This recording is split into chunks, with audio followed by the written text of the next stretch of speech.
की दीर्घायुष्य हवा. ती म्हणाले 30 वर्ष पुरे. अथ 40 सिद्ध पुढे कथा सांगू लागले. गाणगापुरात श्री गुरुकडे एक नरहरी नावाचा मनुष्य आला. त्याला कुष्ठरोग झाला होता. तो गुरुंना शरण आला व आपण मजवर कृपा करा, मला रोगमुक्त करा असे विनवू लागला. श्री गुरुंनी त्याला एक उमराचे वाळलेले लाकूड दिले व म्हटले, भीमेच्या तीरी संगमावर जा व तेथे हे लाकूड रोवून ठेव. त्याला रोज 2 कलश पाणी घालीत जा. पूर्ण श्रद्धेने हे काम कर. ज्या दिवशी त्या लाकडाला अंकुर फुटेल त्या दिवसापासून तुला कोड राहणार नाही. त्याप्रमाणे तो अनेक महिने तेथे पाणी सिंचन करीत राहिला. नंतर काही काळाने खरोखरच त्या लाकडाला नवीन अंकुर फुटले. गुरुंनी त्यावर कमंडलूतील पाने शिंपडले तेव्हा तो मोठा वृक्ष झाला. तो नरहरी सुद्धा रोगमुक्त झाला. त्याला गुरुंनी जोगेश्वर असे नाव दिले व विद्या सरस्वती असे नाव दिले. त्याच्या वंशातील लोक वेदशास्त्र संपन्न होतील असा आशीर्वाद दिला. जशी भक्ती उत्कट असते तसे फळ मिळते हे शिष्यांना श्री गुरुने एका उदाहरणावरून पटवून दिले. सिंहकेतू राजाचा पुत्र धनंजय आपल्या भिल्ल सेवकासह मृगयेसाठी हिंडत असता एक भग्न शिवलिंग सापडले. त्याला धनंजयाने शिवपूजेचे महात्म्य सांगितले. भिल्लाची श्रद्धा बसली. तो त्या शिवलिंगाची चिताभस्म अर्पण करून पूजा करू लागला. नेहमी कुठून तरी चिताभस्म मिळे, पण एक दिवस मिळाले नाही. तेव्हा भिल्लाची पत्नी अत्यंत पतिभक्त होती. तिने स्वतःला जाळून घेतले व माझे भस्म अर्पण करा असे सांगून खरोखरच तसे तिने केले.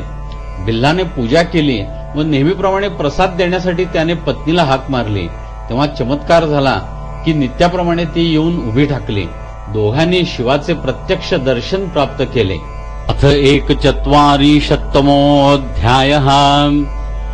नामधारकाने विचारल्यावरून त्याचा पूर्वज सायनदेव हा नृसिंह सरस्वतीकडे गाणगापुरात कसा आला त्याचा इतिहास या अध्यायात सिद्ध मुनींनी त्याला सांगितला.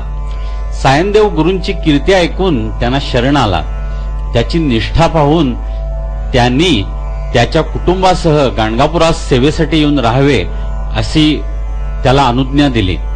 त्याच्या धैर्याची व गुरुभक्तीची परीक्षा पाहण्यासाठी त्यांनी संगमावर सायंकाळी बसले असता प्रचंड वारा व थंडी निर्माण केली व मठातून अग्नी आणण्यास सांगितले.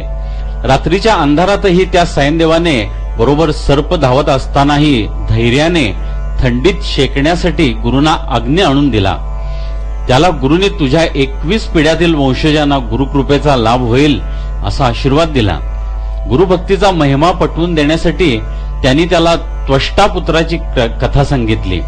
त्वष्टापुत्र गुरुसेवेत असताना त्या गुरुंनी त्यांच्या पत्नीने व मुलीने फार अशक्य अशा वस्तू आणून देण्यास सांगितले होते. तो त्यासाठी निघाला व वाटेत त्याला दत्तावधूत भेटले. गुरु आज्ञा पूर्ण करण्यासाठी त्यांनी त्याला काशी यात्रा कशी करावी ते नीट सांगितले व शिवप्रसन्न होऊन तुला सिद्धी मिळतील या अध्यायात काशी यात्रेतील विविध स्थानांचे दर्शन व पूजा कशी करावी ते सांगितले आहे. अथ 42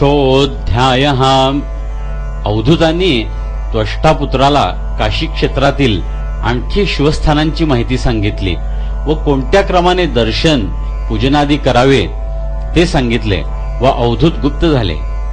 त्वष्टापुत्राने त्याप्रमाणे यथाक्रम सर्व तीर्थयात्रा केल्या व त्याला साक्षात विश्वनाथ प्रसन्न झाले.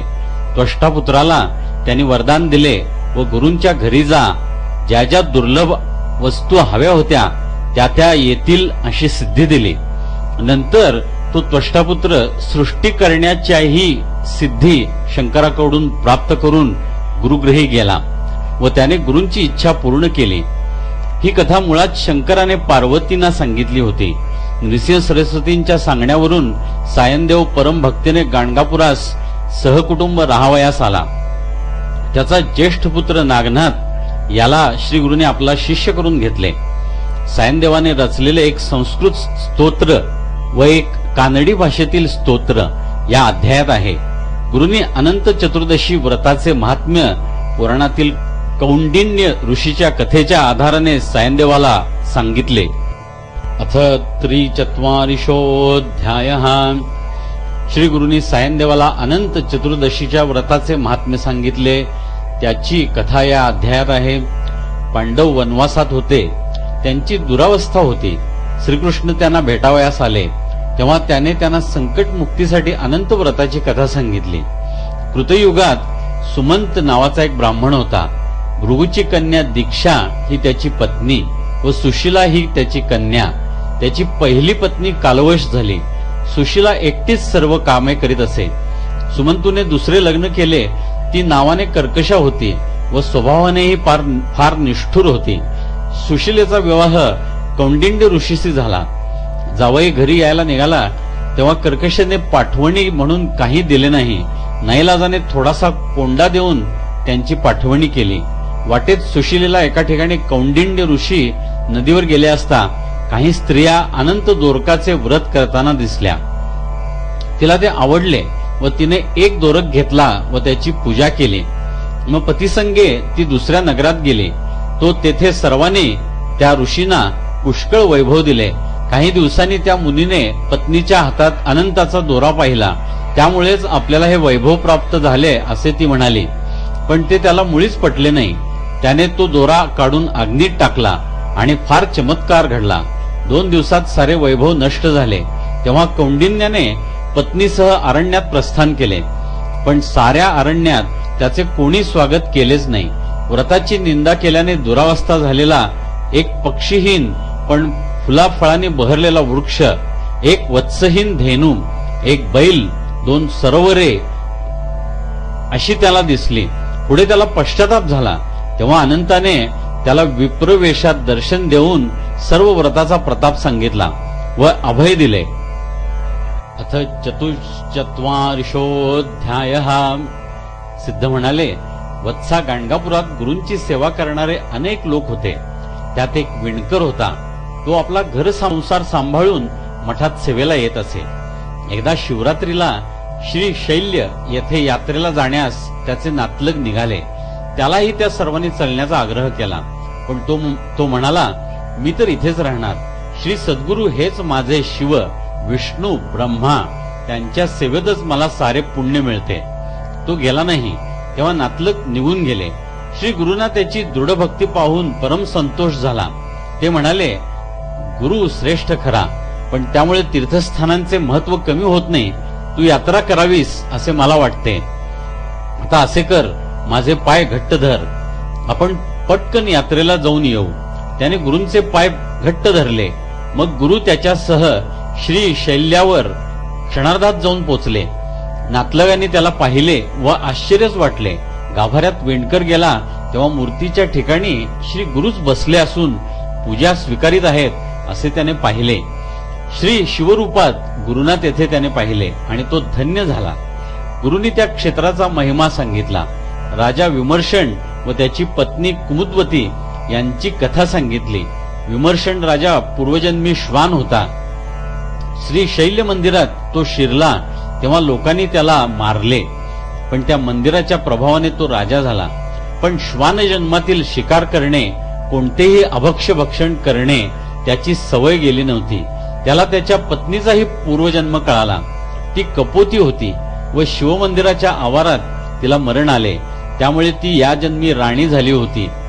राजाने अंतर्ज्ञानाने यापुढील जन्मही जाणले व पत्नीला बरोबरीने कसे कसे जन्म येतील ते त्यांनी सांगितले. विणकराला ही कथा सांगून श्री गुरु म्हणाले, तंतुका असा स्थानाचा महिमा असतो, म्हणून मी स्वतः तुला या स्थानाची यात्रा घडविली. अथ पंचचत्वारिंशोऽध्यायः. सिद्ध नामधारकाला आणखी कथा सांगू लागले. शिष्या, श्री गुरु गाणगापुरात असताना नंदी नावाचा एक ब्राह्मण कोडी होता. त्याने तुळजापूर येथे जाऊन आपल्याला बरे वाटावे म्हणून 3 वर्षे उपोषण, देवी पाठ वाचन इत्यादी भक्ती व उपासना फार तीव्रतेने केली. पण काही उपयोग झाला नाही. देवीने त्याला स्वप्नात दर्शन देऊन चंदला परमेश्वरीच्या मंदिरात जावयास सांगितले. त्याप्रमाणे तो तेथे गेला व 7 महिने उपवास केला. तेव्हा स्वप्नात त्या देवीने त्याला गाणगापुरास जाऊन श्री नृसिंह सरस्वतींना शरण जा असे सांगितले.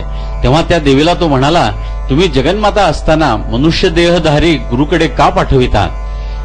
हेच का तुमचे दैवी सामर्थ्य